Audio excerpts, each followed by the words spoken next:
Hey les amis, comment ça va? Nous sommes le 15 août. Et le 15 août, normalement, logiquement, c'est férié. Donc ceux qui sont au repos, qui ne travaillent pas aujourd'hui, donc reposez-vous bien, mettez-vous à l'ombre, buvez un petit coup comme moi.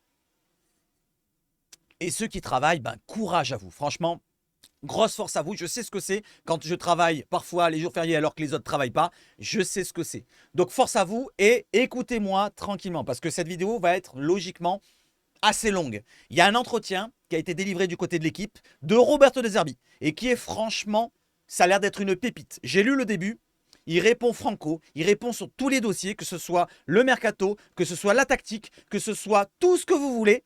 Voilà, tout ce que vous voulez autour de l'OM, et ben Roberto De Zerbi se livre pendant 4 pages. Du côté de l'équipe, 4 pages, ça dure longtemps, c'est au moins un quart d'heure de lecture. Donc on va le lire ensemble à la fin. On va détailler ça ensemble à la fin. Je vais découvrir une grosse partie avec vous ensemble à la fin. Et d'abord, on va partir sur le mercato. Et un peu d'actu aussi pour les prochaines conférences de presse. D'ailleurs, n'hésitez pas à venir sur Twitch, hein, on a passé de bons moments.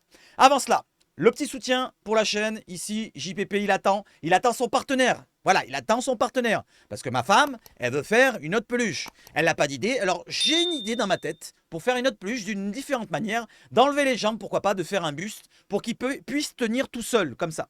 Voilà, il peut tenir, mais il faut le tenir comme ça. Donc, une idée d'un joueur des années 90 qui est important pour l'histoire. Et donnez-moi les noms, pourquoi pas, pour la prochaine peluche, qui sera importante pour le live et pour la vie de l'OM, les amis. Allez, on y va sur quoi? Sur l'introduction, on y va. Hop, let's go.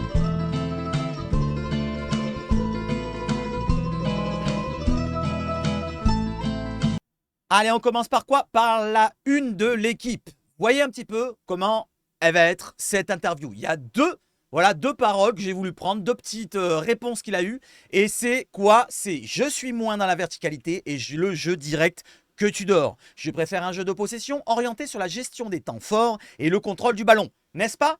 Celui qui me titillait un petit peu dans les messages. N'oublie pas, tu m'avais parlé de Guardiola ici, il n'aime pas le jeu de possession, et il n'aime pas le jeu de possession, et surtout, il aime le jeu de De Zerbi. Mais je t'avais dit, De Zerbi, il aime aussi la possession. Et tu m'avais dit, non, non, c'est pas vrai. Eh ben, c'est lui qui le dit directement. Je parle pas à la place de Zerbi, moi. Voilà, donc là, si tu as ta réponse, tu pourrais te calmer. Donc les autres réponses, il y a du je veux avoir la chair de poule, il nous dit Roberto De Zerbi, me lever en pensant à faire exploser le Vélodrome, à faire marquer 15 buts à Greenwood et 20 à Hawaii. Et moi derrière je réponds, perso, je reste sur 15 buts pour Eli Wahi, toute compétition confondue. Je reste sur ce chiffre-là. Et vous, combien vous voyez de buts pour Eli Wahi? Bon, je me garde le reste à découvrir pendant l'enregistrement avec vous. On va le découvrir ensemble à la fin de la vidéo. Allez, on enchaîne maintenant sur les actualités et le mercato, les amis. Le mercato, non. L'actualité plutôt. Roberto De Zerbi devrait être accompagné de Léo Ballardi pour la première conférence de presse d'avant-match. Et oui, c'est la première d'avant-match. Brest-OM, ce vendredi, donc demain, on est jeudi, à partir de midi et demi sur Twitch, OM officiel, mais à partir de midi sur ma chaîne. D'ailleurs, on a été énormément sur la chaîne hier. On était plus de 500 à un moment donné. J'ai regardé les chiffres. J'ai été étonné. Plus que sur YouTube, alors que j'ai aucun abonné sur Twitch. Je pense que c'est le titre peut-être qui attire avec OM, conférence machin machin. Peut-être que ça attire plus que Seb Foot. Voilà, donc n'hésitez pas à venir, les amis. C'est dans la description pour le lien de Twitch conf OM Seb. Et on passe franchement de bons moments. On n'a pas, bon, franchement, j'ai pas vu de personne qui dérangeait. D'ailleurs, tout le monde a son avis et tout le monde peut débattre avec moi. Il n'y a pas de souci sur Twitch, vous pouvez venir et même sur YouTube quand je fais des lives. Allez, on enchaîne avec la conférence de presse. Voilà, je vais vous détailler assez rapidement. Je ne vais pas vous détailler tous ceux qui sont passés, Carboni, Rouli et Delange. Delange et Rouli vont se battre. Voilà, pour la première place, de ce qu'ils se disent. Il y en a un qui arrive, il dit non, je ne veux pas être premier, je ne veux pas être deuxième. L'autre, c'est pareil. Voilà, plus ou moins. Il a parlé aussi de Carboni en parlant de Rouli. Il avait dit que c'est un excellent joueur, il y a de la qualité. Avec 10%, il pourrait s'imposer devenir un excellent joueur. Donc, on va attendre pour cela. Voilà, pour Rouli et Delange, on en est là. Pour Carboni, voilà, donc on le voit qu'il était hésitant, il était un petit peu timide, il regardait à droite, à gauche, comme ça. Voilà, donc il s'est un petit peu détaillé, il a dit j'ai un petit peu des idoles comme Messi, Di Maria, Dybala, et je prends peut-être exemple sur eux. Voilà, il se considère comme un joueur de ce style-là, de profil, qui va provoquer, qui va passer par le dribble, par la passe. Il aime faire marquer ses partenaires. Voilà plus ou moins pour Carboni. De toute façon, les amis, pour ceux qui veulent savoir un petit peu toutes les conférences de presse, comment je donne mon avis, eh ben, il faut venir sur Twitch. Pour Eli Wahi, par contre, j'ai noté deux choses. Il nous a dit directement Je suis comme dans un rêve. C'est la première réponse qu'il a dit. Pour ceux qui ne voulaient pas le voir arriver. Je suis comme dans un rêve, les amis. Je n'imaginais pas face à vous aujourd'hui. Mais je suis très fier d'être de la famille marseillaise. Ça a commencé comme ça, directement. Ensuite, il nous a répondu quoi? Pour le problème sur la vidéo polémique, je sais ce que j'ai dit quand j'étais à Montpellier. J'étais jeune, aujourd'hui j'ai mûri et je suis très content d'être face à vous. Je voudrais remercier tout le monde pour les efforts fournis pour ma venue. Il voulait remercier Mehdi Benassia, Pablo Longoria et De Zerbi aussi, qui l'a appelé directement.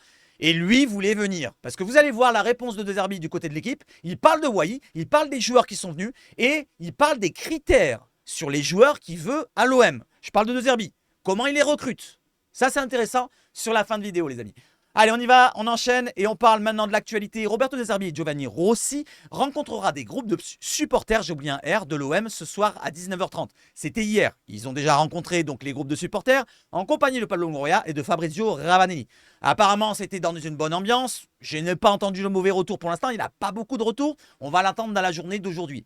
Lors de la réunion, Roberto De Zerbi va faire état de ses ambitions en termes de jeu et de résultats et écoutera les leaders des groupes de supporters. À ce stade de la saison, tout devrait se passer dans une ambiance bon enfant. Voilà, donc là, du côté des supporters, il s'est un petit peu livré aussi, moins que du côté de l'équipe, parce qu'on va le voir tout à l'heure, tout ce qu'il a détaillé. C'est vraiment détaillé. Hein. Franchement, si vous êtes intéressé de savoir ce qu'il a dans la tête de Zerbi sur l'OM, il faut rester jusqu'à la fin.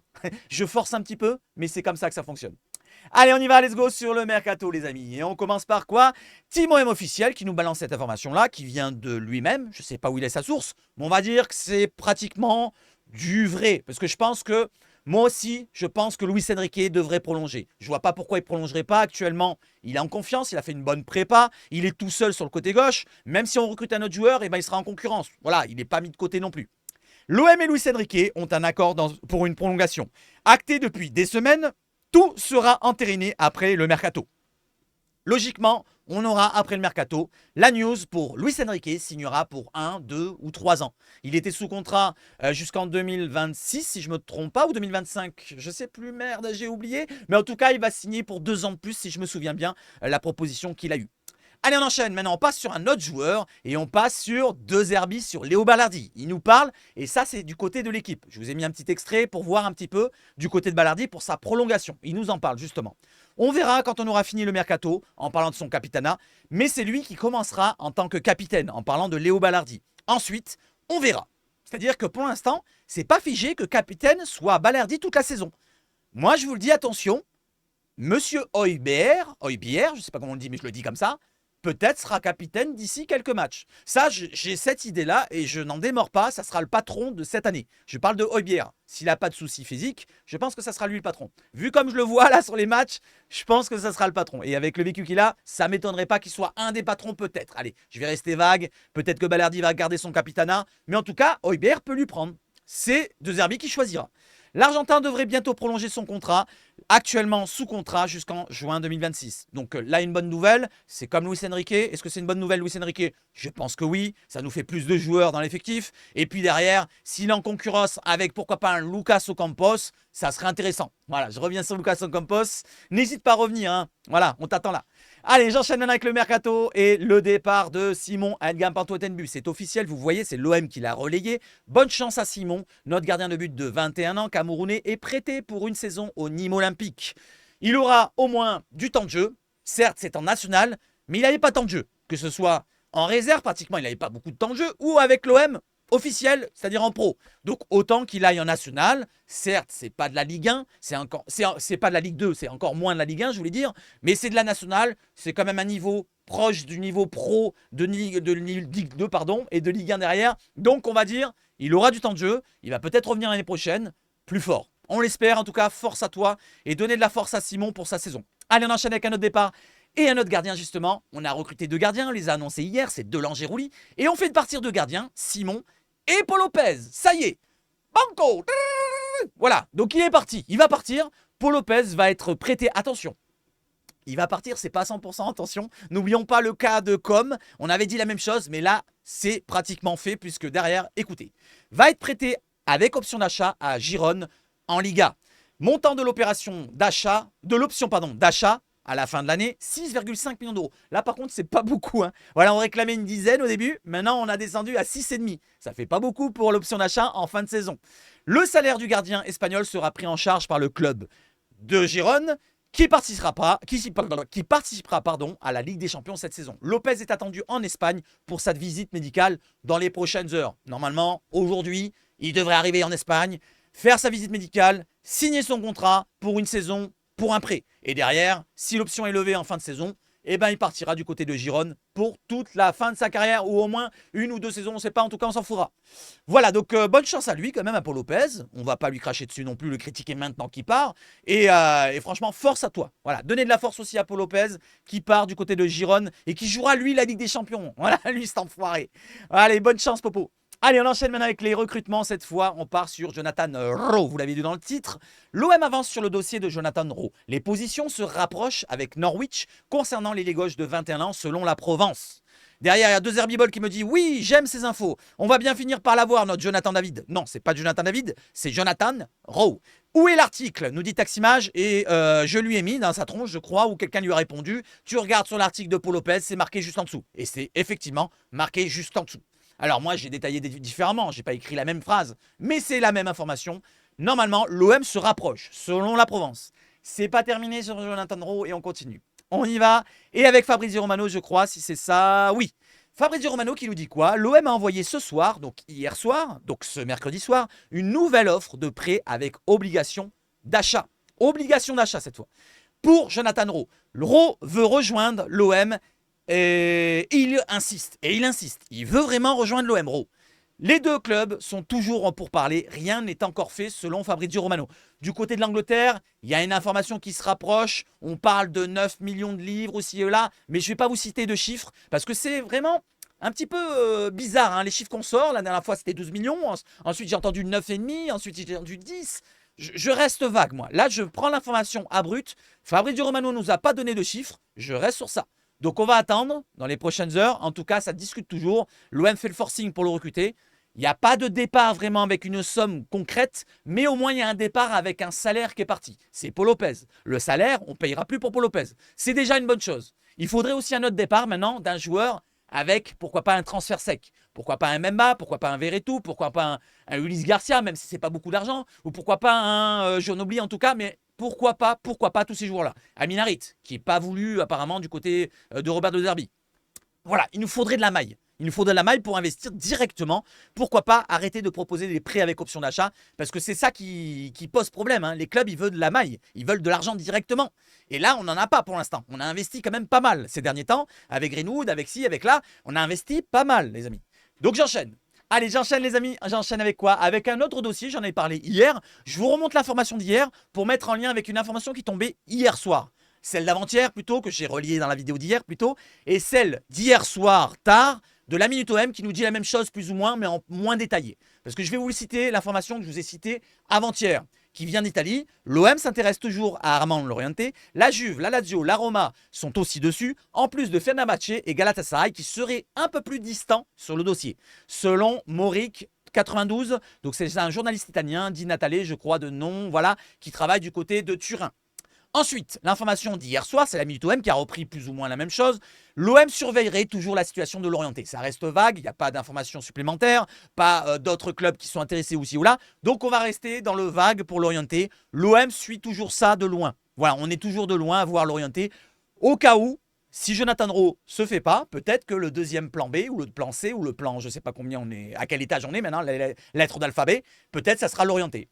Voilà, certains ne le veulent pas, certains le veulent. Moi, je suis entre deux. Voilà, j'aime bien, j'ai bien aimé du côté de Lorient, mais c'est un petit club. Il avait une belle qualité de frappe, un beau coup de pied arrêté. Au-delà de ça, c'est vrai que c'est ses grosses qualités, mais derrière, c'est pas vraiment le plus gros joueur à faire les différences sur son couloir. En passe décisive, c'est pas énorme non plus. Donc, c'est pas non plus un super ailier, mais c'est un joueur qui a de la qualité. En concurrence avec un Luis Enrique qui a un profil différent, ça peut-être, pourquoi pas, faire la maille. Pourquoi pas? Je sais pas, je dis ça, je dis rien. Il peut jouer peut-être dans l'axe des fois, il peut jouer à droite, il est assez polyvalent. Là, il serait pris pour ailier gauche. Mais pour l'instant, il n'est pas pris puisque c'est juste une surveillance non accrue, on va dire. Allez, j'enchaîne avec autre chose, avec Samuel Gigot qui est sur le départ. Samuel Gigot souhaiterait aller du côté du Moyen-Orient. L'une de ses destinations favorites est de jouer en Arabie Saoudite. Voilà, dernièrement, on parlait d'autres clubs. Je sais pas saoudite, c'était quoi? C'était quoi comme club? Turc et Rennes. Je crois, non, c'est pas lui Rennes, c'est Chancel Mbemba.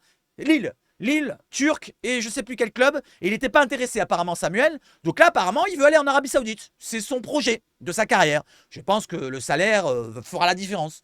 Donc Samuel, si tu trouves une porte de sortie, je te le souhaite d'y aller, de réaliser ton rêve, de jouer en Arabie Saoudite. Mon cher Samuel, donc bonne chance à toi pour la suite de ta carrière. On enchaîne les amis avec un dossier qui est à prendre avec de grosses pincettes et même c'est fake apparemment. Je vous le montre vite fait. On ne sait jamais si ça revient. Si ça revient, si c'est pas fake finalement, parce que Foot Mercato dit que c'est fake, mais Foot Mercato n'a pas la science infuse non plus.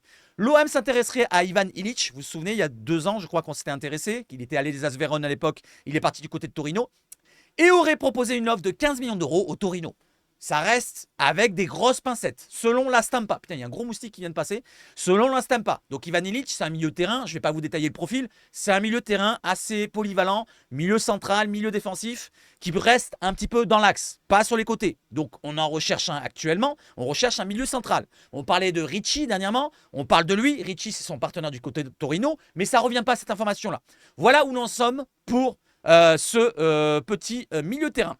Derrière, l'information qui a été démentie par Foot Mercato et aussi celle de Ansu Fati. Alors Ansu Fati, je ne voulais pas relier en information, mais je ne vais pas vous relier tout ce qui parle, tout ce qui sort des médias un petit peu frauduleux. J'entends parler d'un Chiesa à l'OM. Mais les amis, soyez sérieux. Ne prenez pas ces informations au sérieux.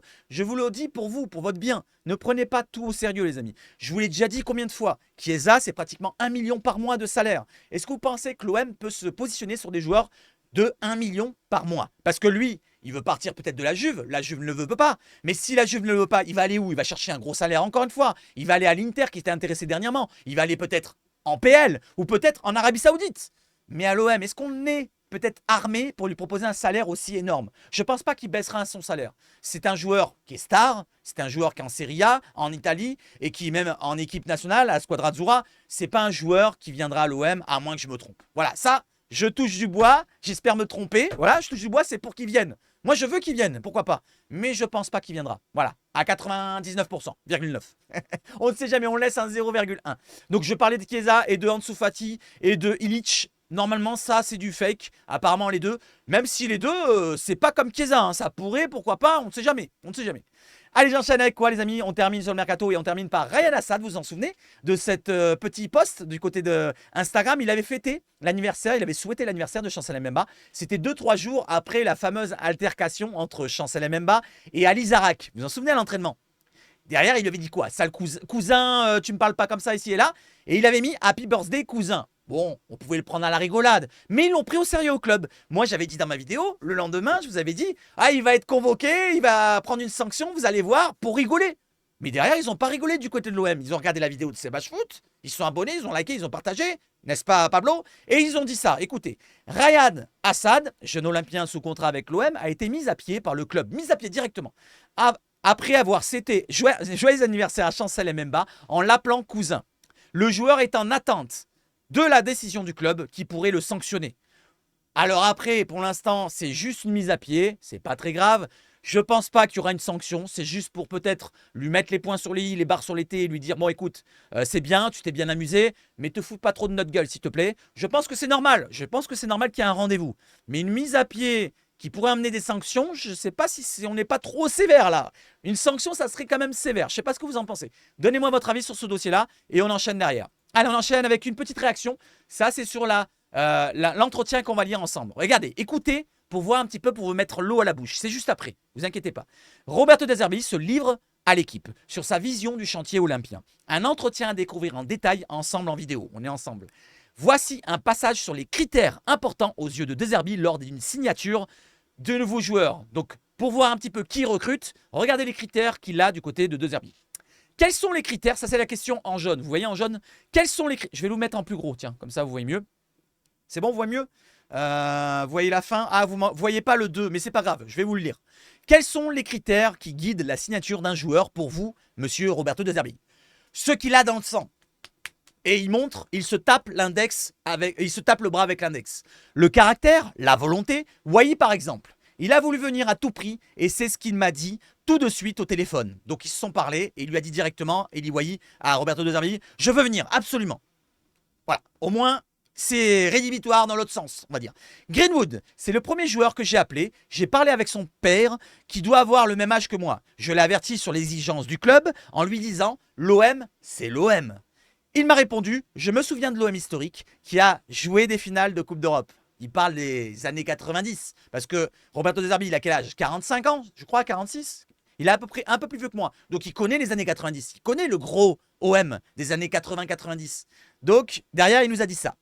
Au contraire, quand nous voyons qu'un joueur était incertain, pas totalement séduit à l'idée de nous rejoindre, on partait tout de suite sur notre piste. Donc il ne tergiversait pas en parlant des critères de choix pour recruter un joueur. Donc c'est tu viens, tu veux venir, tu viens. Tu veux pas venir, tu hésites, eh ben, va te faire, voilà, en papa-bouté, pour être sympa. Allez, on enchaîne, on verra ça tout à l'heure plus en détail. Un petit dossier, c'est celui de Moukoko. C'est pas terminé, mais pas pour nous. Cette fois, c'est Reims qui s'y intéresse. Alors là, ça m'a... On m'a envoyé ça, merci à celui qui m'a envoyé sur Discord. Ça m'a surpris, je vois Reims. Mais Reims, qu'est-ce qu'ils vont lui proposer en salaire? Reims, ils vont le payer en quoi? Un ticket resto? En je sais pas quoi, mais en abonnement d'Azen, parce que c'est très cher l'abonnement d'Azen maintenant. On peut payer en abonnement d'Azen. Voilà, si vous voulez payer quelqu'un en abonnement d'Azen, vous pouvez. Allez, un abonnement, 2 abonnements, ça fait déjà 80 euros, je sais pas combien, mais ça fait très cher un abonnement d'Azen. Donc on peut payer un abonnement d'Azen, pourquoi pas, Monsieur Moukoko. Et regardez l'information pour voir un petit peu plus en détail. Reims s'intéresse à Youssoupha Moukoko. Après Lille, toujours dans la course pour le signer, c'est au tour du club champenois de s'intéresser à l'attaquant allemand qui dispose d'un bon de sortie de la part de Borussia Dortmund. C'est pas terminé. Youssoupha Moukoko a visiblement la cote. Le jeune attaquant de Dortmund. Ce mercredi, les dirigeants ont accéléré les échanges. Le joueur et ses représentants se rapprochant même d'un accord. Il serait presque proche d'un accord entre les dirigeants de Reims et l'entourage, les agents du joueur. Donc déjà un petit peu comme notre domaine. Mais je sais pas comment, qu'est-ce qu'ils vont lui proposer. Ça c'est, je sais pas. Je sais pas comment ça se fait qu'il irait là-bas du côté de Reims. Voilà, à moins que vraiment Dortmund veut vraiment nous faire chier à nous. Mais en tout cas, je sais pas ce qu'ils vont lui proposer. Voilà. En salaire, je parle. Hein. Parce que Moukoko, au bout d'un moment, il a un gros salaire du côté de Dortmund. Il va pas baisser un salaire à 100, 150 000. Je sais pas combien ils vont le donner à Reims s'ils arrivent à 150 000. C'est bizarre. Bizarre, cette information est bizarre. D'ailleurs, en parlant d'informations bizarres, on verra ça tout à l'heure puisqu'on va lire tout ça ensemble. Allez, on y va, let's go sur le petit entretien. 22 minutes, c'est bon, on est bien. Allez, on y va. Roberto De Zerbi, l'OM, c'est une autre saveur. Et ça dure longtemps, hein. Allez, accrochez-vous, prenez les pop-corn, des tartines et tout ce que vous voulez. Alors, Marcus Fischer, Witters, Presse Sport, c'est pour la photo, de nos envoyés spéciaux Anthony Clément et Mathieu Sgegay. Enthousiasmé par la ferveur du vélodrome et la passion locale, le nouvel entraîneur olympien explique ses principes de jeu et la façon dont il veut redresser Marseille. Voilà, donc il n'y a pas que le mercato là-dedans. En bref, entraîneur de l'OM, âgé de 45 ans. Voilà, j'avais dit 45-46, j'étais pas sûr. Voyez sa carrière, je vais pas vous la citer. Et on va continuer le palmarès. Une Coupe d'Italie avec 2 séries C en 2016. Une Super Coupe d'Ukraine en 2021. Allez, je lis la suite à partir de Marseille, tatouage sur le mollet. Marseille, tatouage sur le mollet et paquet de cigarettes italiennes à la main, short et t-shirt de l'OM, Roberto De Zerbi pourrait être pris de loin pour l'un des supporters qu'il a rencontré hier soir à la commanderie. À 45 ans, l'entraîneur adore, comme un adolescent, les tribunes, particulièrement celles du vélodrome, mais c'est bien sa science du terrain qui a fait sa réputation internationale. Révélé en Serie A à Sassuolo 2018-2021, après des débuts en 5e division et une modeste carrière de joueur, il a séduit l'Europe au Shakhtar Donetsk de 2021-2022, l'Angleterre à Brighton de 2022 à 2024, où il sait attirer les éloges de Pep Guardiola et il doit désormais redresser Marseille. Pour la première fois depuis son arrivée, il a accepté de livrer hier sa vision du chantier à l'équipe. D'abord un peu sur la retenue, puis emporté par sa passion du jeu qui l'obsède. Vous allez voir, il va se libérer tout petit à petit. Petit à petit, l'oiseau fait son nid. Comment incarner la stabilité dans un club qui ne sait plus ce que c'est? Ça, c'est la première question et je vais boire un coup avant de partir. Alors, comment incarner la stabilité dans un club qui ne sait plus ce que c'est? Et oui, on est plus stable depuis des années. Malheureusement, depuis qu'il y a Pablo Longoria, il essaye d'instaurer quelque chose de stable, mais ça ne marche pas, ça ne fonctionne pas. Et là, on est sur un projet de 3 ans. On y va? Il y a eu beaucoup de mouvements, nous dit Roberto, dans le club, à tous les niveaux. La stabilité se trouve en étant soi-même, en travaillant avec sérieux et passion, des choses que j'ai toujours eues en moi. Il n'y a pas de secret ou de formule magique. Un entraîneur fait partie de l'institution. Ce n'est pas le chef.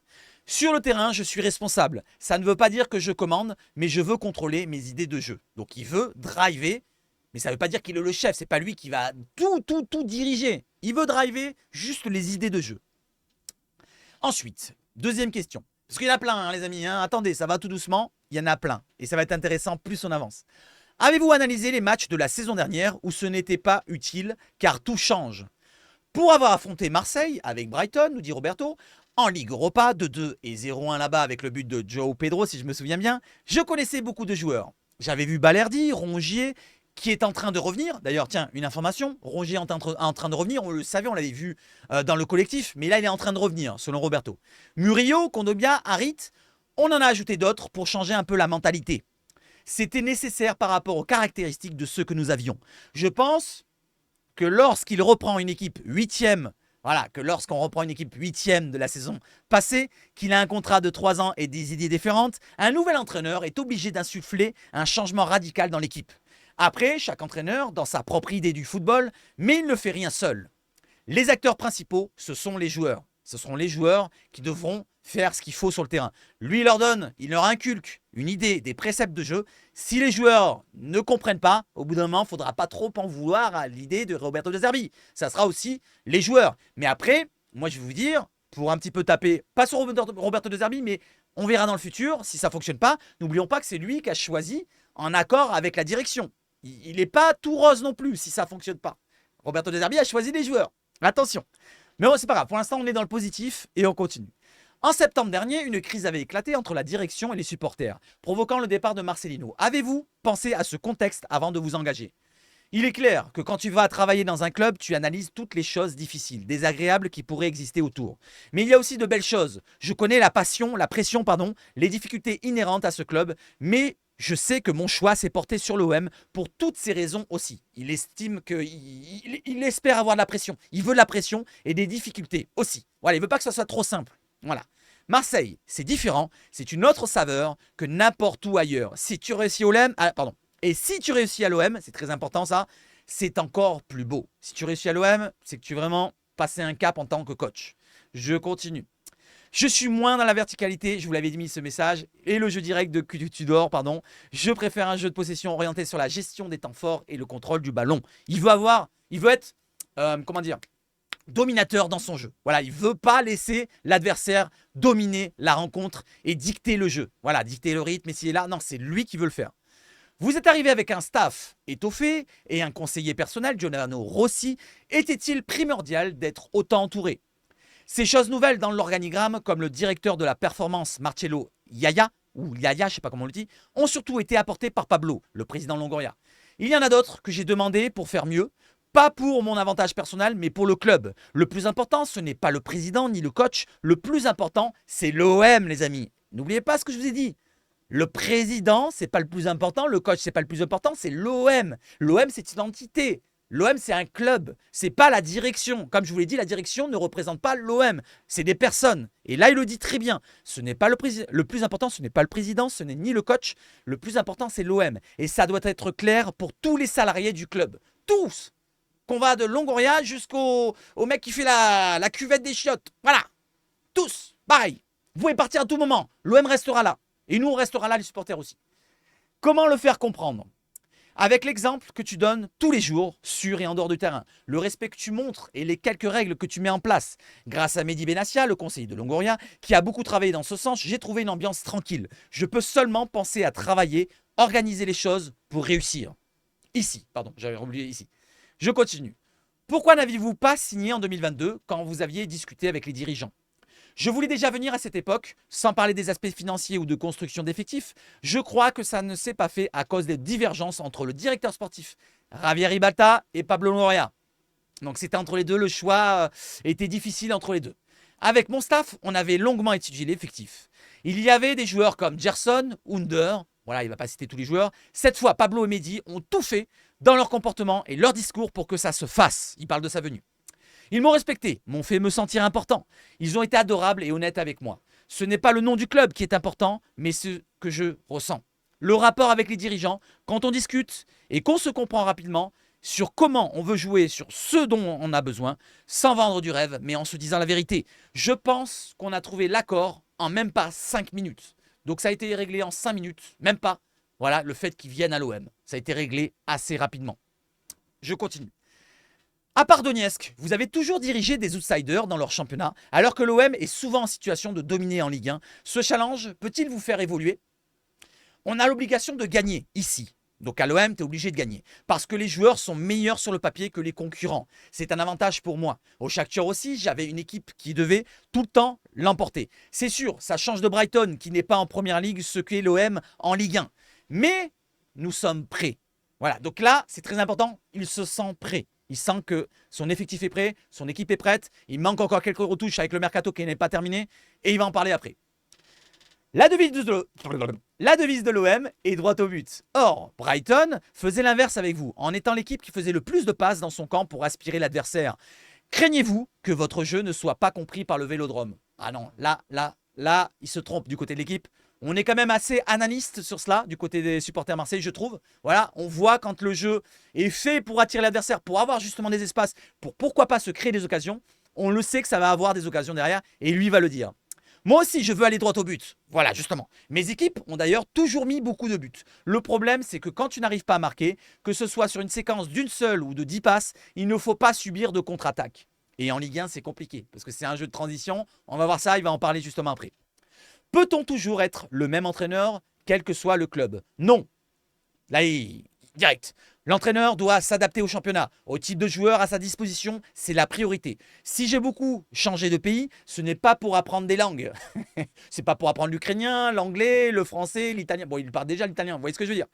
Ce que j'aime, c'est comprendre les différents styles et m'adapter tout en gardant mes principes. Tiens, d'ailleurs, n'hésitez pas à me dire, est-ce que vous pensez que vendredi, il va faire quelques mots de français? Je pense pas. Il n'avait pas parlé français à sa conférence de presse, je crois pas, non? Je ne m'en rappelle plus, tiens, la conférence de presse de présentation, je crois pas. Hein. Mais en tout cas, j'espère qu'un jour, il parle français pour qu'on rigole un petit peu. Tout en gardant mes principes. Donc, il veut faire comprendre ces différents styles et m'adapter tout en gardant mes principes. On continue. En quoi le Brighton de De Zerbi était-il différent de vos précédentes équipes? Brighton est une équipe plus verticale que l'étaient le Shakhtar et Sassuolo. Lors de ma première saison, c'était l'équipe qui effectuait le plus de tirs au but de toute la première ligue. Avec les Liverpool et City autour, attention.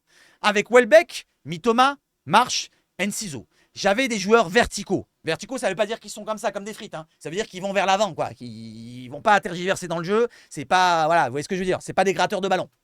Amine, si tu passes par là. Le style de jeu dépend forcément des joueurs ici. Pardon, des joueurs. Ici, on pourra jouer à 4. Ah, moustique. Je l'ai pas eu. Il est là. Putain, je l'ai pas eu. Putain, lui, il va me piquer, il va avoir 3 litres. Bon, on le tuera après. Donc, je reviens. Ici, on pourrait... Il repasse devant. Il pourrait jouer à 4 attaquants avec Luis Enrique, Greenwood, Wai et Carboni. Il a pas cité Aminarit, vous voyez? C'est pour ça que je dis Aminarit juste avant. On pourrait aussi peut-être évoluer avec Koné en numéro 10. Harit en ailier. Ah, Harit en ailier. Tiens, j'avais pas vu. Harit en ailier. Pourquoi pas? Je sais pas ce que vous en pensez. Ça dépend de plusieurs paramètres. Après, ça dépend de plusieurs paramètres, selon comment il va les mettre en place, selon comment ils comprendront le jeu, ses préceptes, et là. Le tout, c'est de trouver l'équilibre. Et l'équilibre, ce n'est pas prendre peu de buts, c'est trouver le juste milieu entre ce que tu crées dans le camp adverse et ce que tu subis. C'est sûr que l'équilibre, c'est si tu marques 50 buts mais que tu en encaisses 70, c'est pas bon. Par contre, si tu en marques 50 et que tu en encaisses 35, t'as pas la meilleure défense de Ligue 1, tu as une des meilleures attaques, c'est mieux. Bon, c'est sûr que c'est mieux parce qu'on a encaissé beaucoup de buts. Mais vous voyez ce que je veux dire? Vous voyez ce que je veux dire? C'est l'équilibre. Si une équipe prend peu de buts mais ne tire jamais, elle n'est pas équilibrée, nous dit Roberto. Je savais avant de signer que ce serait le bordel jusqu'à la fin août. Et là, il nous parle du mercato, vous allez voir. Avez-vous déjà ce qu'il faut à l'OM? Ce qu'il vous faut à l'OM en parlant des joueurs? On doit encore compléter certaines choses. Même si Wai est arrivé mardi, Cornelius la semaine dernière, les gardiens aussi, je suis satisfait. Ce n'est pas un timing idéal, mais si vous me demandez si je suis content de l'effectif, de la manière dont le club a travaillé, je vous réponds oui. Il est satisfait à l'heure actuelle. Il manque quelques retouches, voilà, à compléter certaines choses, comme il dit, mais il est satisfait pour le moment. Voilà, pour le moment, il est satisfait. Le travail d'Igor Tudor et de Jorge Sampaoli à Marseille peut-il être une inspiration dans le contexte de la Ligue 1? Ce sont deux coachs qui ont fait du bon boulot. Je regardais l'OM de Sampaoli, mais vous dire s'il ressemblait à l'OM que je veux mettre en place, c'est difficile. Vous devez voir le coach à l'entraînement, voir ce qu'il demande à son équipe pour comprendre son projet. Je peux dire que je suis moins dans la verticalité. Je l'ai loupé. Je l'ai eu. Je l'ai eu. Je l'ai eu. Vous le voyez là? Regardez sur mon front là. Il y a un petit point là. Eh ben c'est le moustique. Bon bref. Je peux dire que je suis moins dans la verticalité et le jeu direct que Tudor. Je préfère un jeu de possession orienté sur la gestion des temps forts, on l'a lu tout à l'heure la phrase, et le contrôle du ballon. Donc il va avoir le monopole du ballon et le contrôle du match, surtout, en général. Quel est le premier principe que vous avez inculqué aux joueurs marseillais? Garder le ballon plus que l'adversaire. Tu vois, c'est encore pour toi, celui qui m'a titillé sur la possession. Tu le vois, il veut la possession. Commander le jeu et on peut le faire avec ou sans ballon. Je te l'avais dit aussi, on peut le faire sans le ballon, sur les déplacements. Mais c'est plus facile avec. C'est plus facile avec, bien sûr. Là, je parle pas à toi, je parle à tout le monde. Je veux chercher à avoir une équipe protagoniste sur le terrain. Protagoniste, les amis. Voilà, donc, maître du jeu. Je l'ai fait de partout et j'ai surtout envie de le voir à Marseille. Je suis fier d'être l'entraîneur de l'OM. Les joueurs aussi doivent l'être. Ça nous donne des responsabilités supplémentaires. Allez, on continue. Et on continue. Ça va s'enchaîner, vous allez voir, c'est encore mieux après. Vos précédents avaient peur des transitions en Ligue 1. Vous méfiez-vous aussi de la facilité des équipes françaises en contre? On le voit surtout en Ligue 1, mais aussi en Bundesliga, en Première Ligue. Quand tu veux attaquer avec beaucoup de joueurs, tu dois toujours être attentif aux contre-attaques. C'est le danger numéro 1. Donc là, il parle de la Ligue 1, il y a beaucoup de transitions. C'est le danger numéro 1 pour lui, les contre-attaques. Et oui, parce que quand on va perdre le ballon, on sera peut-être percé directement avec un jeu qu'on aura mis en place pour être à beaucoup en attaque. Et malheureusement, derrière, il faudra revenir. Comment travailler sans avoir un groupe complet? C'est difficile, nous dit Roberto, mais je savais avant de signer que ce serait le bordel jusqu'à la fin août. On n'a pas l'effectif au complet, mais on travaille sans excuse ni de demander de délai. On doit être prêt tout de suite, car c'est ce que demande un club comme l'OM. Et oui, nous, on ne doit pas subir cela. Nous, les supporters, on réclame qu'on soit prêt directement. Alors, je lui laisse du temps pour mettre en place son style de jeu, d'accord?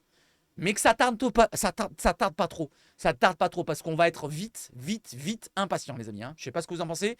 Faudra que les résultats arrivent assez vite. Pas 6 mois, même pas 3 mois. Je pense qu'au bout d'un mois, ça va commencer à piquer.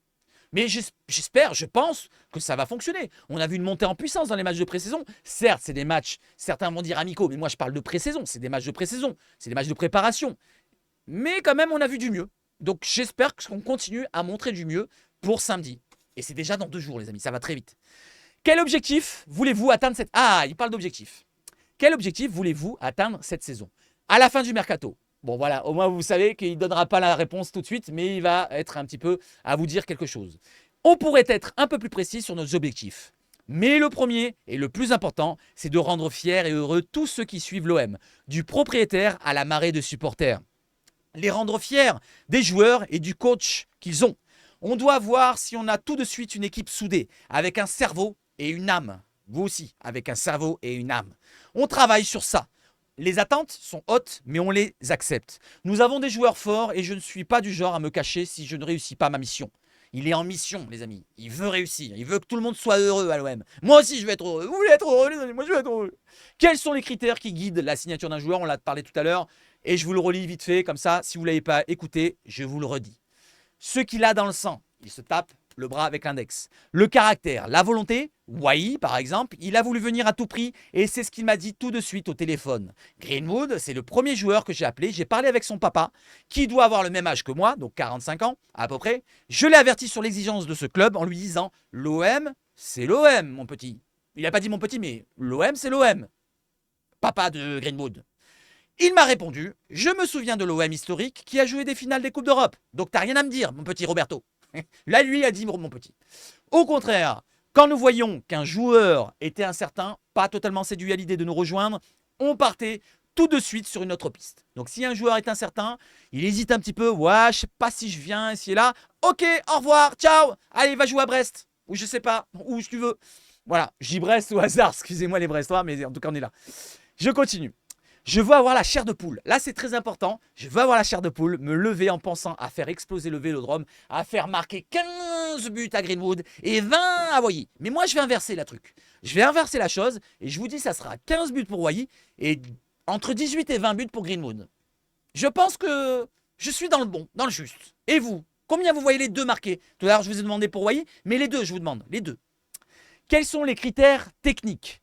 Il y a des caractéristiques de chaque joueur, mais la priorité est de savoir mettre ses qualités au service du collectif. On doit être fort ensemble. Un groupe au complet, une équipe à 11. Même le gardien compte. Même les remplaçants comptent. Quand ils rentrent, ils doivent être au même niveau que les autres. Ils ne doivent pas baisser le niveau de l'équipe. Je regarde la technique, la vitesse, la qualité de lecture du jeu pour ouvrir des espaces au milieu. Pierre-Emile Højbjerg, le meilleur joueur du monde, maintenant, a joué avec le Danemark. Une nation. Je ne suis pas une groupie des joueurs, hein, c'est juste que je l'aime bien. J'aime bien sa mentalité, j'aime bien le style de joueur. C'est juste que, voilà quoi, peut-être que ça va être mon joueur préféré de la saison. J'ai toujours un petit joueur comme ça, que j'ai une petite hype dessus. Et Pierre-Emile Højbjerg fait peut-être partie de ces joueurs.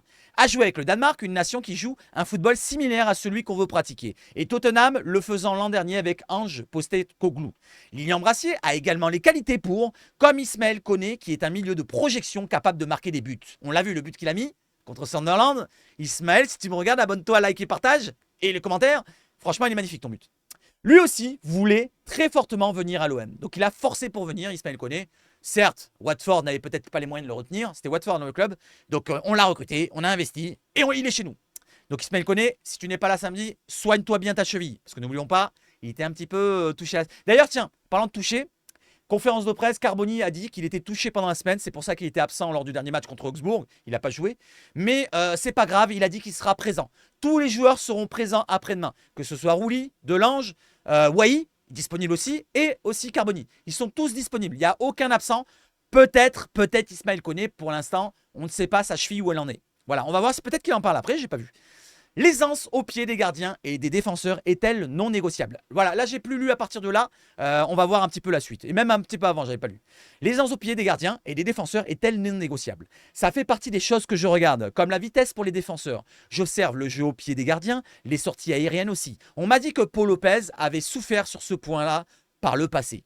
Et effectivement, malheureusement, il est parti. Voilà, donc c'est peut-être pour ça qu'il est parti. Paul Lopez, bon vent à toi. Et bonne chance à toi pour cette saison du côté de Gironde. Je continue. L'effectif a été rajeuni. Et aussi, alors, pour les défenseurs, ils cherchaient des défenseurs rapides. Donc, est-ce qu'on peut dire que Balerdi est rapide? La vitesse? Voilà, il parle de la vitesse. Cornelius, je ne sais pas. En tout cas, ça a l'air d'être un peu pâteau à mon goût. Je ne sais pas. Qu'est-ce que vous en pensez? Je ne sais pas. Hein, peut-être que je me trompe. Peut-être un faux lent. Gigot, oui, c'était lent à l'époque. Mbemba, c'était un rapide, hein, mine de rien, par rapport à un défenseur central normal. Blarassier, ça va. Ça a l'air d'être assez vif. Meïté, ça a l'air d'être assez vif. Oui, ça a l'air d'être assez vif hein, pour les défenseurs. Je ne parle pas des latéraux, parce que c'est assez rapide, un latéral normalement. Donc, on est dans ce domaine-là. L'effectif a été rajeuni. Est-ce une volonté ou était-ce une volonté?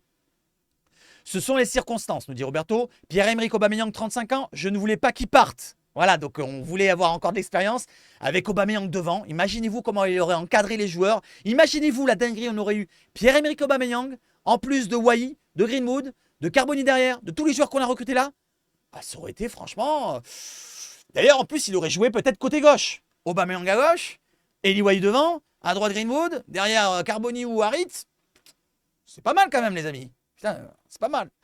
Et on aurait pris un autre peut-être joueur offensif, je sais pas, mais en tout cas, ça aurait été déjà pas mal. Mais j'ai accepté sa décision quand j'ai compris sa volonté. Je ne fais pas attention à l'âge d'un joueur. Je regarde plutôt s'il a du caractère, s'il est bon ou pas.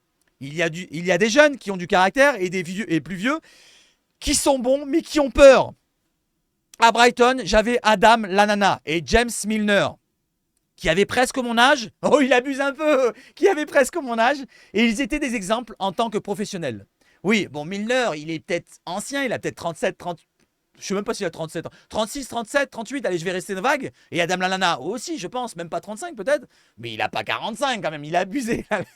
Voilà, donc ils étaient vraiment professionnels. Voilà. Je pensais qu'il allait dire ils avaient peur. Je pensais qu'il allait dire qu'il avait peur. Après, les joueurs qui ont peur en vieux, il n'en a pas cité. Voilà, je ne sais pas qui il voulait citer, mais en tout cas, il en a eu dans sa carrière apparemment. Pourquoi avez-vous quitté Brighton? Nous avions des idées différentes avec le propriétaire. J'aime le foot, j'aime travailler, mais j'aime aussi la liberté. Ça ne me correspondait plus. Je ne voulais pas accepter des choses injustes. Après, j'ai vraiment choisi de venir à Marseille parce que j'avais la possibilité de rester en Angleterre, mais j'ai fait le choix. Ce choix après mûre réflexion. Et je pense que c'est l'ambiance idéale pour moi. Il parle surtout d'ambiance, la ferveur, bien sûr. Je continue. Trouvez-vous plus de liberté à Marseille? Être libre ne veut pas dire commander. Ça veut plutôt dire que je suis stimulé. que je sens une forte motivation, que mon poste me donne de l'adrénaline. Je veux avoir la chair de poule, me lever en pensant à faire exploser le Vélodrome, à faire marquer 15 buts à Greenwood et 20 à Hawaii. Fabrizio Romano aussi va marquer des buts. Non, Fabrizio Romano m'a souvent parlé du contexte marseillais. OM, OM. Vous vous souvenez quand il avait pris le plot, je crois qu'il avait pris un plot, il a fait OM. C'est pas lui qui avait fait ça, Fabrizio, il me semble. M'a souvent parlé du contexte marseillais. Ce sont des émotions que seul le foot vous donne. Mais je ne vais pas faire de grandes déclarations. L'OM a fini 8e la saison passée. On doit rester silencieux et humble. On ne joue même pas la Ligue Conférence. Mais on doit être ambitieux. Je suis un peu vieux, 45 ans, mais le riche passé de l'OM, je m'en souviens comme s'en souvient le père de Greenwood. Comme je m'en souviens, comme certains d'entre vous qui me regardent, parce que je sais que vous êtes tous vieux, ceux qui me regardent. Non, je sais qu'il y a beaucoup, la moyenne d'âge est entre 35 et 50 ans. Donc je sais qu'il y en a beaucoup qui se souviennent de cette période-là, des années fastes de l'OM. Voilà, donc eh ben, il faut se souvenir de ça parce que c'est un passé glorieux. Voilà, on a vécu de bonnes choses. Bien sûr qu'on peut rivaliser avec Paris. Alors là, c'est très important, les amis. Allez, en Ligue 1, après la Première Ligue, ce n'est pas une régression. J'ai commencé ma carrière d'entraîneur en 5e division italienne à Darfo Boario, 2013-2014. Depuis, j'ai passé 5 saisons en Serie A, 1 an à Donetsk et en Ligue des Champions, 2 ans en Première Ligue, en finissant une fois 6e. Venir aujourd'hui à Marseille, c'est un pas en avant, pardon. J'ai pas dit, c'est pas un pas en avant, c'est un pas en avant. Tout le monde sait que la Première Ligue est le meilleur championnat du monde parce que les Anglais savent vendre leurs produits. J'ai vu tant de matchs de Ligue 1 l'an passé, de Marseille, mais aussi de Paris, Lens ou Brest. Je connais les exigences de ce championnat. Donc au moins, il connaît quelques équipes. Comme Brest, il les connaît, il les avait vus jouer. Il connaît plus ou moins le jeu qui va prôner du côté d'Éric Roy qui est encore là. Donc peut-être que samedi, on est avantagé, on va gagner 4-0 ou 4-1. Pour les pronostics, n'hésitez pas à donner votre pronostic si on veut le faire ici maintenant, mais on est un peu en avance. On le fera demain ou après-demain avant le match. Était-il possible de rivaliser à terme avec le PSIG? C'est notre rêve. Quand? Je ne sais pas. Mais bien sûr que c'est notre ambition. Sinon, tu ne viens pas à l'OM. Maintenant, on reste en construction. Paris a réussi de grandes choses ces dernières années. On ne peut pas faire semblant non plus. Bien sûr qu'on veut rivaliser avec Paris. Personne ne doit l'oublier à l'OM. Et je ne parle pas seulement des joueurs, des supporters, les amis aussi. Voilà, je veux bien que vous soyez pessimistes, mais on doit à chaque saison, peu importe qui est le coach, on doit chaque saison penser à taper Paris, tout le temps. Voilà, tout le temps. Après, si on ne peut pas les taper, ben on ne les tape pas, ils sont trop forts, c'est pas grave, ça arrive dans le football. Mais on doit essayer de les taper. Voilà, on doit essayer de les taper et on doit essayer d'aller le plus haut possible en championnat. Le championnat commence, il y a 34 journées. Moi, je le rajoute à ce qu'il dit, mais il ne le dit pas. Il y a 34 journées et il y aura un seul vainqueur pour ce championnat-là. Et ça peut être l'OM. Allez, pour une fois, allez, ça fait 2012, pardon. Non, le dernier titre, c'est 2010. Mais 2012, le dernier trophée, je vais dire. Mais le dernier titre de Ligue 1, c'est 2010, les amis. 2010. Ça va faire 15 ans en fin d'année. 15 ans. 15 ans, j'étais jeune à l'époque. Hein. J'avais 28 ans à peine. Je pouvais aller à la salle et je soufflais du 140 kg développé couché. 140. Et je mens pas. Maintenant, 50. Non, je sais pas. Je pense que les 80, je l'ai fait. Le jeu continue. Les ambitions. Avez-vous besoin de gagner des titres pour être heureux ou votre épanouissement peut-il seulement passer par le jeu? On joue bien pour gagner des titres, justement. S'il n'y avait qu'une voie vers les titres, tout le monde la prendrait et serait champion à la fin. Tu dois choisir ta voie pour aller gagner. Lui, il veut jouer d'une certaine manière, voilà, je vais le dire pour lui, et il veut gagner avec cette certaine manière. S'il y a les titres, s'il y a les trophées au bout, ça sera un bénéfice énorme. Celle que j'ai choisie, c'est bien jouer et avoir des joueurs de qualité. D'autres préfèrent le contre ou jouer long et attaquer les seconds ballons. Ce qui me plaît, c'est la perfection. Je ne serai jamais content. C'est un perfectionniste, hein, on l'avait vu. Attention, le placement des défenseurs, le marquage, les cylindres, attention, ça sera au millimètre. Mais je peux dire que mes joueurs sont de belles personnes qui s'investissent et méritent de faire un grand championnat. Bon, il ne les a pas encore connus au total, parce que s'il y en a encore de l'année dernière, attention. Bon, ils sont écartés plus ou moins. On verra bien. Sur quel aspect votre équipe vous a-t-elle plu lors de la préparation? Ce qui m'a plu contre Augsbourg, 3-1 samedi, c'est d'avoir réussi à contrôler le jeu. C'est vrai qu'on a contrôlé le jeu, même si on a concédé en deuxième mi-temps par le fait qu'on perde physiquement un petit peu On a un petit peu perdu le fil en deuxième mi-temps, je trouve, sur le physique. Mais pas le contrôle du match. On a toujours eu le contrôle du ballon. On a concédé quelques occasions en deuxième mi-temps, mais on a toujours eu le contrôle. J'ai senti une maîtrise quand même. C'est vrai, il a raison. c'est d'avoir réussi à contrôler le match. On s'est créé des occasions, on a bien défendu face à la première ligne de pression adverse. On a été bon également dans l'agressivité, le contre-pressing à la perte du ballon. On doit concéder moins de situations de frappe. On a aussi raté l'occasion de marquer 5-6 buts en seconde période. Ça, c'était pour le négatif, mais je retiens beaucoup de positifs. Voilà, beaucoup de positifs sur cette préparation et surtout le dernier match. Lors de la préparation, vous avez aussi dû dire à plusieurs joueurs que vous ne comptiez pas sur eux. Donc là, les écartements des joueurs, on va voir ce qu'il a dit. L'entraîneur doit prendre ses responsabilités, sans oublier de respecter tout le monde, d'être correct et honnête. Mais nous avons fait des choix, pas seulement moi. Voilà, donc au moins, il se dédouane un petit peu. Les idées de jeu ont changé, les joueurs aussi. La gestion des joueurs qu'on ne désire plus dépend du club et pas seulement de moi. Donc par exemple, Chancel Mbemba, c'est peut-être faux ce qu'on a entendu pour le côté relance et c'est là qu'on a entendu sur lui. Je ne sais pas. Pour l'instant, je ne sais pas si c'est lui ou c'est peut-être la direction. Disons que j'ai simplement fait ma part dans la construction de l'effectif. Moi, je prends tout voilà, en analysant les choses. Vous voyez ce que je veux dire? Chancel Mbemba, on avait dit directement que c'était Deserbi qui l'avait écarté par rapport à sa relance. Je ne suis pas sûr de ça. Moi, je vous dis, c'est peut-être aussi la direction qui a mis son grain de sable en disant, voilà, il ne veut pas prolonger, ici et là, il a un gros salaire, il faut peut-être l'écarter, tout doucement. Peut-être. Voilà, j'invente peut-être des choses, mais vous voyez ce que je veux dire. Après, c'est pas méchant de dire ça, c'est juste avoir une idée, une analyse différente de certains qui sont droits à prendre les aubergines dans leur bouche de la direction ou de certains. Voilà, il faut parfois être dans le sens de la direction, mais pas tout le temps, les amis. Des fois, ils vous mentent en face, et ça, il faut essayer de le capter. Peut-être que le joueur que j'étais se serait disputé avec l'entraîneur que je suis. Allez, on continue sur son caractère. Pourquoi avez-vous repêché Geoffrey Kondogbia? Kondogbia n'est pas revenu. Là, il a coupé et il a tranché. Il a dit non, Kondogbia, il n'est pas revenu. Je ne l'ai jamais écarté, moi. Il a toujours été dans le groupe. Ce joueur est une découverte importante pour moi. Je savais que c'était une belle personne, un joueur fort. Mais je l'ai vu très motivé, se comporter en leader. En parlant de Kondogbia. Donc, ça sera un parmi les leaders. Ça, je ne l'avais pas lu. Donc, ça sera avec Højbjerg. Au milieu, une base importante. Kondogbia, Højbjerg, ça sera peut-être un milieu de leader. S'il fait une grande saison, la satisfaction ne sera pas sportive car tout le monde connaît les qualités du joueur. Elle sera surtout humaine parce que c'est une revanche pour lui. Qui m'a tout de suite dit que sa saison était ratée l'an dernier. Il est intelligent et il a montré la volonté de réagir. D'ailleurs, c'est ce que je vous ai dit. Dans mon bilan de pré-saison, de préparation, n'oubliez pas ce que j'ai dit sur Kondogbia, les bons points. J'avais dit Kondogbia revanchard. Et c'est ce qu'il dit de Zerbi. Oui, j'ai quand même une analyse quand même assez sympa, on va dire. Je ne suis pas totalement déphasé des analyses des matchs. Je vous ai dit qu'il a un jeu de possession. Il va avoir le contrôle du match. Je vous ai dit pourquoi pas qu'un Kondogbia il était revanchard de ce que j'ai vu. Eh ben il est revanchard. Et plein d'autres choses. Voilà, je mens jamais. Moi, je dis ce que je pense et c'est la vérité absolue. Non, je peux me tromper parfois, il n'y a pas de souci. Allez, on continue. Joueur, auriez-vous aimé vous avoir comme entraîneur? Bon, il a répondu juste avant, mais on va le lire.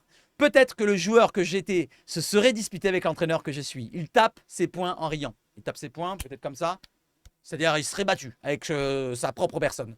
Le point commun entre ces deux personnes, c'est l'amour pour le foot. Je vivais pour le foot quand j'étais joueur, en tant qu'entraîneur aussi. Maintenant, je peux commander alors qu'avant, j'étais aux ordres. Je devais courir, je dois parler. Maintenant, il parle et avant, il courait. Bon, il peut courir maintenant. Voilà, fais pas ta feignasse aussi, Roberto. Oh. Vous avez avant tout une réputation de tacticien. Quelle place a la dimension humaine dans vos rapports avec les joueurs? Ça vient en premier. L'homme vient avant le professionnel. Le président, l'entraîneur, le joueur, le supporter. Mais je veux tout, en fait. De la motivation, du physique, de l'agressivité, sur le terrain, de l'humain. En tant que professionnel, tu ne peux pas te contenter d'avoir certaines qualités et d'autres moins bonnes. Bon, tu peux avoir quelques défauts. Voilà, je vais aller à son encontre. Tu peux avoir quelques défauts. Mais dans le sens qu'il dit, tu dois avoir des qualités dans tous les domaines. Et c'est vrai, il n'a pas tort. Il n'a pas tort. Je continue. Vous avez défendu Greenwood avant son arrivée, critiqué pour des raisons extra-sportives. Le joueur a été accusé de violence. Blablabla. Il coupe directement. Il tranche dans le vif, encore une fois. Je ne l'ai pas défendu. Il n'a pas défendu, c'est vrai. J'ai dit que quand un joueur devient mon joueur, je suis le premier à le coller au mur s'il se trompe. Mais vis-à-vis de l'extérieur, je les défendrai toujours comme je prendrai la défense de mon fils. C'est ce qu'il a dit exactement, c'est vrai. La question personnelle n'entre pas dans mon raisonnement. Je sais ce qu'a fait Pablo en amont. Toutes les informations humaines qu'il a récoltées sur Greenwood. Le club a pris toutes les précautions avant de prendre la décision. Donc il sait ce qui a été fait sur ce dossier-là. Il prend les responsabilités de soutenir un petit peu le joueur dans le sens où il va pas lui dire tous les jours « Ah, t'as fait ça, t'as fait ça, t'as fait ça, t'as fait ça », comme les benets qui sont toujours obnubilés, toujours sur un problème, voilà, alors qu'ils savent pas vraiment la vérité, voilà, le contexte, on sait pas. Mais lui, il a dit « Je le défendrai comme mon fils, c'est un de mes joueurs. Par contre, s'il y a un problème qui arrive, si vraiment il y a un gros problème qui arrive, je le colle au mur. Il n'y a pas de souci, il va pas hésiter. » Allez, je continue et on va terminer, je pense. Avez-vous des passions en dehors du foot? Il montre son paquet, la cigarette. C'est un gros fumeur. J'ai des hobbies, bien sûr, mais entraîner à ce niveau te prend beaucoup trop de temps. Alors partager un repas avec mon staff peut être un hobby, faire une balade sur mon jour libre aussi, mais je n'ai pas beaucoup de temps libre. Et même si j'en avais, c'est surtout mon esprit qui n'est pas assez libre pour penser à autre chose. Il pense football, football, football, football. Comme Højbjerg, en tant que joueur, il avait dit « Moi, je pense football 24 heures sur 24 ». Et je pense qu'Højbjerg sera peut-être un coach à l'avenir. N'oubliez pas ce qu'avait dit Mourinho sur lui. Il est un petit peu têtu, il est un peu chiant là, à me poser des questions tout le temps. Voilà, Højbjerg va peut-être être chiant avec De Zerbi. Ça sera deux personnes qui vont peut-être se battre. Attention, ça va être tendu entre les deux. Là, je rigole. Franchement, normalement, ça devrait bien s'entendre. Entre deux joueurs qui aiment le football et qui parlent football tout le temps, ça devrait aller. Allez, Balerdi, capitaine sous condition. Par contre, ça, je vous l'ai mis l'information tout à l'heure. Je ne vais pas vous la relier. Allez, je vais vous la lire quand même. Balerdi, capitaine sous condition. Interrogé sur le brassard, Roberto De Zerbi a confirmé Leonardo Balerdi tout en restant prudent tant il connaît les affres du marché des transferts. On verra quand on aura fini le mercato. Mais c'est lui qui commencera en tant que capitaine. Ensuite, on verra. Conserver le défenseur central argentin était une priorité pour la direction de l'OM, comme pour l'entraîneur, et à moins d'une offre d'un grand club européen avant le 31 août, le défenseur de 25 ans devrait bientôt prolonger son contrat. Alors là, ils se sont trompés. Ils ont dit jusqu'en juin 2026. Il est déjà sous contrat jusqu'en juin 2026. Il prolongera son contrat jusqu'en 2028, de 2 saisons. Là, ils se sont trompés du côté de l'équipe. Je vous le dis directement. Et on continue pour Lopez vers Gironne. Bon, je ne vais pas vous citer l'information, c'est la même que je vous ai citée tout à l'heure. Et on a terminé, les amis, sur ce gros descriptif de l'entretien de Roberto De Zerbi du côté de l'équipe. Et là, on a la même chose de ce que je viens de faire, le chantier et l'espoir. Il décrypte comme ma manière, mais en moins bien du côté de l'équipe. Donc, on ne va pas le lire, les amis. Vous avez tout. Voyez sur la pointe des pieds, là, c'est du côté de la conférence de presse. On ne va pas le lire non plus. Voilà, les amis. Et dites-moi ce que vous en pensez. Vous avez passé un bon moment ou pas? 1 heure de vidéo pratiquement. C'est presque un live que vous passez avec moi. Je vous avais dit que ça allait être long. Je vous avais dit pratiquement. Donc on a commencé à 22-23 minutes. 35 minutes de lecture.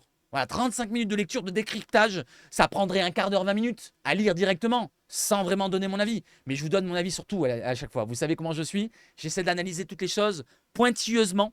Je ne sais pas si je dis, mais je le dis. Et j'espère que ça vous plaît comme ça. Si ça vous plaît, mettez un like, mettez un abonnement, un partage, un commentaire, la cloche aussi. Et surtout, dites-moi-le dans les commentaires, les amis. Voilà, si vous êtes arrivé jusque-là, 57e minute. Alors, je vais vous donner un petit mot de passe aujourd'hui. Un petit mot de passe. Kawabunga. Alors, vous l'écrivez comme vous voulez. Kawabunga. Vous vous en souvenez de ça? C'est les Tortues Ninja, si je ne me trompe pas. Kawabunga avec les pizzas. Allez, vive le foot chez Sabache Foot. Et surtout, Maître Sphincter qui se souvient de ça. Alors attendez, non, j'ai pas terminé. J'ai pas terminé, les amis. Je reviens sur la page, je suis désolé. Je reviens sur ça pour vous montrer que DAZN, ils diffuseront un match gratuitement. Pour ceux qui veulent voir de la Ligue 1, ça sera pas l'OM, mais ils diffusent un match tous les week-ends. Le dimanche à 17 h, normalement, il y aura un match de gratuit sur DAZN. Pour l'instant. Peut-être pour attirer un petit peu les supporters qui voudraient voir peut-être le match de leur club gratuitement. Pourquoi pas le dimanche à 17 h. Par contre, moi, je ne me suis pas encore abonné. La première semaine, je ne m'abonnerai pas, puisque le match de l'OM passera sur Bein. La deuxième semaine, je verrai, peut-être, j'espère que ça bougera. Parce que là, vu comme c'est parti, j'entends dire qu'il n'y a pas beaucoup d'abonnements ici et là du côté de DAZN. Peut-être qu'ils vont baisser le prix d'ici une semaine. On ne sait jamais. Je ne sais pas, j'espère en tout cas. J'espère en tout cas qu'ils baissent le prix. Pourquoi pas qu'ils offrent une formule qui serait intéressante pour les supporters qui veulent s'abonner. Pourquoi pas offrir de l'argent au club. Parce que cet argent-là que vous donnez à DAZN sera partagé dans les droits TV pour les clubs. Voilà, ça aussi, il faut le penser. Voilà les amis, derrière il y a les photos du premier entraînement aussi de Wai. Je vais vous le montrer. Hop, une fois, 2 fois, il y a 9 photos. Voilà. Et on peut voir qu'il est quand même assez costaud. Hein. Regardez par rapport à Wai, il est quand même assez costaud hein, comme joueur.